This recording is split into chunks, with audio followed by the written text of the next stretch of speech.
Hello friends, स्वागत है आप सबका।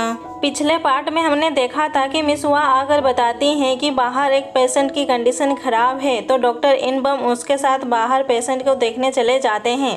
मिस हुआ उसे पेशेंट की डिटेल बताती हैं। डॉक्टर केन उसे फ़ोन कर कहते हैं कि अभी हमारे अंदर जाने में 1 घंटा 10 मिनट का टाइम है, तो क्या तब तक हम उस पेशेंट की सर्जरी नहीं कर सकते, क्योंकि मैं अकेले ही 20 मिनट में बैटरी को चेंज नहीं कर सकता।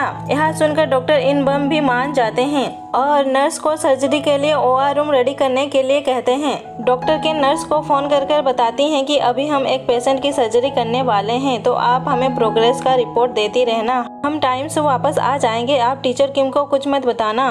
और वहाँ से सर्जरी के लिए निकल जाते हैं और फटाफट से अपनी सर्जरी स्टार्ट करते हैं। फिर दोनों तरफ सर्जरी चलने लगती है। डॉक्टर केन भी अपनी फुल स्पीड से सर्जरी करने लगते हैं। नर्स भी उन्हें मैसेज करके सर्जरी की प्रोग्रेस बता रही थी। बाहर सब लोग भी मास्टर की स्किल और उनकी स्पीड देखकर हैरान थे। टीचर किम अपना काम फिनिश करने वाले थे। यह देखकर डॉक्टर इनबम और डॉक्टर केन जल्दी से स्टिचेस करने लगते हैं। फिर वो लोग जल्दी से अपना काम फिनिश करके भागते हैं दूसरे OR के लिए। नर्स भी उनके लिए परेशान हो रही थी और टाइम से वहाँ पर पहुँच जाते हैं। फिर वो लोग स्विच करके अपना काम स्टार्ट कर देते हैं। अपने बेटे को ऐसे स्क्रीन में देखकर डायरेक्टर को भी अच्छा लगता है। इधर वो रिपोर्टर वॉशरूम के बहाने से टीचर किम के रूम में घुस जाते हैं और वहाँ पर छानबीन करने लगते हैं और सबका फोटो क्लिक करते हैं। आगे डॉक्टर इनबम और डॉक्टर केन अपना काम टाइम से पहले ही फिनिश कर लेते हैं। फिर टीचर किम पुराने हार्ट को निकालकर न्यू हार्ट को अटैच करते हैं, जो अच्छे से काम कर रहा था। यह देखकर सब बहुत खुश होते हैं। इतनी बड़ी सर्जरी सक्सेसफुली कंप्लीट हो जाती है, जिससे सब बहुत खुश थे। और इस तरह मास्टर ने मेडिकल हिस्ट्री में पहली बार ऐसा मिराकल कर दिखाया। बाहर जो उन पर नजर रख रहे थे, वो इतनी जल्दी और इतनी परफेक्ट सर्जरी को देखकर हक्के बक्के रह गए थे। डायरेक्टर को कोई सेंसेशन खबर नहीं मिलती है तो वो गुस्सा होने लगते हैं। उनकी बेटी उनसे मिलने आती है और पूछती है कि वो अब कैसे हैं। डायरेक्टर तो है ही उनके खिलाफ छोटी सी गलती को भी बताने लगता है। कहता है कि सर्जरी के टाइम उन्होंने एक वैन को डैमेज कर दिया। मास्टर किम चेयरमैन के पास ही थे। अब उनकी कंडीशन स्टेबल थी। वो डॉक्टर नैम और डॉक्टर यून को उन्हें लगातार मॉनिटर करने के लिए कहते हैं और वहाँ से बाहर आ जाते हैं और उनकी बेटी से कहते हैं कि चेयरमैन अभी बिल्कुल ठीक है, उन्हें 6 से 12 घंटे के बाद होश आ जाएगा। डायरेक्टर कहता है कि तुमने तो उनकी एक नस भी डैमेज कर दी है। तो मास्टर कहते हैं ये सर्जरी में एक आम बात है, तुम्हें इसके बारे में कहाँ से पता होगा? तुम अपने साथ एक एक्सपीरियंस सर्जन को लेकर आए हो, उन्हीं से ही क्यों नहीं पूछ लेते? डायरेक्टर कहते हैं मुझे इसके बारे में सब पता है, इससे उनके ब्रेन में 40% की ऑक्सीजन कमी हो गई थी। मास्टर कहते हैं तुम तो यही चाहते हो ना कि चेयरमैन कभी भी होश में ना आए। डायरेक्टर कहते हैं कि तुम ऐसा कैसे कह सकते हो, मैं तो चाहता हूँ वो जल्दी से जल्दी ठीक हो जाएं। मास्टर किम लाइक हाँ बड़े आए अच्छा सोचने वाले। मास्टर वहाँ से अपने रूम आ जाते हैं और आराम करने लगते हैं। तभी वहाँ पर वही रिपोर्टर आ जाता है जिन्हें वो पहले से ही जानते थे। उसे देखकर हैरान हो जाते हैं। रिपोर्टर उनसे उनके पिछले केस के बारे में पूछताछ करने लगता है, पर वो कुछ नहीं बताते। रिपोर्टर कहता है आप अपना बयान क्यों नहीं देते, मुझे ऐसे अवॉइड क्यों कर रहे हैं? तो टीचर किम कहते हैं तुम्हें अगर सच का पता चल भी गया तो क्या तुम उसे दुनिया के सामने रखने का हिम्मत रखते हो? यह सुनकर रिपोर्टर का मुंह उतर जाता है। अगले सीन में डॉक्टर इनबम फिर से मिस हुआ को सबके सामने ही डांट रहे थे। इस बार नर्स पाक चुप नहीं रहते और उसके पास जाकर कहते हैं कि आप उसे हमेशा क्यों डांटते रहते हैं? छोटी सी गलती पर भी आप उन्हें सुना देते हैं, आप उसे अच्छे से भी समझा सकते हैं। डॉक्टर इनबम कहते हैं अब तुम मुझे सिखाओगे कि मुझे कैसे काम करना है। हेड नर्स आकर उन्हें रोकती हैं और नर्स पार्क से कहती हैं कि तुम्हें उनका काम पसंद आए या ना आए, पर तुम उनकी ऐसे कंप्लेन नहीं कर सकते। डायरेक्टर डॉक्टर यून को बुलवाते हैं और अपने एक डॉक्टर से मिलवाते हैं।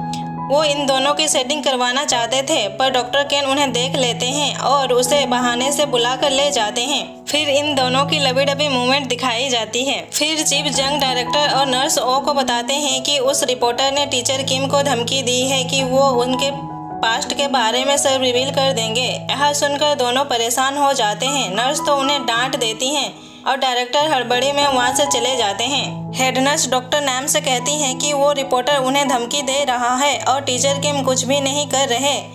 इसमें उनकी कोई भी गलती नहीं है, सब मेन हॉस्पिटल की ही गलती है। फिर भी वो सच सबसे क्यों छुपा रहे हैं? डॉक्टर नम कहते हैं वो सब सोच समझ कर करते हैं। मास्टर नहीं चाहते कि उनके मरे हुए स्टूडेंट की वजह से एक और स्टूडेंट मुसीबत में पड़ जाए। मैं बस इतना ही बता सकता हूँ, मैंने मास्टर से प्रॉमिस किया है कि मैं इसके बारे में किसी को भी नहीं कहूँगा। ये सारी बातें वो रिपोर्टर भी सुन लेता है। सर्जरी के बाद चेयरमैन को होश नहीं आया था तो उनकी बेटी परेशान होने लगती है। कहती है तुमने कहा था कि उन्हें 12 घंटे में होश आ जाएगा, अभी 19 घंटे हो गए हैं, उन्हें होश क्यों नहीं आ रहा? मास्टर कहते हैं उनकी सारी चीजें नॉर्मल है, हम कुछ देर और उन्हें ऑब्जर्व करेंगे, आप फिक्र मत कीजिए, उन्हें होश आ जाएगा। डायरेक्टर भी वहाँ आ जाते हैं और उन पर प्रेशर बनाने लगते हैं और उनकी टीम को भी इंसल्ट करने लगते हैं। उन्हें चेयरमैन के डॉक्टर इंचार्ज से भी हटाकर अपने एक डॉक्टर को इंचार्ज बना देते हैं और उसे अंदर जाने के लिए कहते हैं, पर मास्टर किम उसे नहीं छोड़ते और मिस्टर गू को बुलाकर आईसीयू को ब्लॉक करने के लिए कह देते हैं। ये देखकर डायरेक्टर का पारा हाई हो जाता है। मास्टर किम ने एक कागज दिखाते हैं जिसमें चेयरमैन ने उन्हें लीगली उनका डॉक्टर बनाया था, सिर्फ वही उनका ट्रीटमेंट कर सकते हैं और कोई भी नहीं। यह सुनकर डायरेक्टर का गुस्सा 7वें आसमान पर पहुंच जाता है, पर अब वो कुछ भी नहीं कर सकते और वहां से चुपचाप चले जाते हैं। आगे डायरेक्टर एक रेस्टोरेंट में आते हैं। वहां की ओनर एक नर्स थी, उन्हें देखकर वो शॉक हो जाती हैं और कहती हैं कि आप यहाँ पर क्यों आए हैं? डायरेक्टर कहते हैं कि मैं सिर्फ यहाँ पर खाने के लिए आया हूँ और खाने का ऑर्डर देते हैं। वो रिपोर्टर मास्टर किम को कॉल करके कहते हैं कि मुझ में सच लिखने की हिम्मत है तो क्या आप वो सच बता सकते हैं कि 14 साल पहले क्या हुआ था? यह सुनकर मास्टर किम याद करते हैं कि कैसे वो डॉक्टर केन से मिले थे और कैसे उनकी मुलाकात डॉक्टर यून से हुई और कैसे वो लड़की उन्हें पसंद करती थी और उनके जैसा बनना चाहती थी।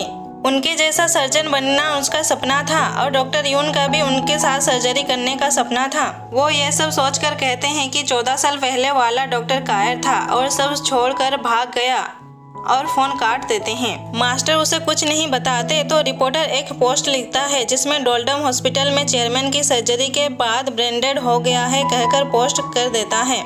इधर डॉक्टर्स परेशान थे कि 24 घंटे हो गए हैं, होने से भी चेयरमैन को होश नहीं आया है। चेयरमैन की ब्रेन डेड वाली खबर सब तरफ फैल गई थी। डायरेक्टर आकर उनकी बेटी को भी इस बारे में बताते हैं। उनकी बेटी भी वो पोस्ट देखकर हैरान हो जाती है, कहती है इस तरह की गंदी रूमर्स कौन फैला रहा है? डायरेक्टर कहते हैं कि अभी हमें डोल्डम हॉस्पिटल को शट डाउन करना पड़ेगा।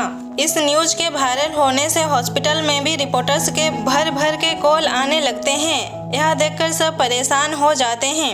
तभी वहाँ पर डायरेक्टर आ जाते हैं और हॉस्पिटल को कल ही बंद करने की बात कहते हैं। यह सुनकर तो सब पैनिक स्टेज पर चले जाते हैं क्योंकि अभी तक चेयरमैन को होश भी नहीं आया था और वो कुछ कर भी नहीं सकते। अब आगे क्या होगा, उनका हॉस्पिटल बंद होगा या फिर नहीं, देखेंगे नेक्स्ट एपिसोड में। आज के लिए बस इतना ही। Thank you for watching my video.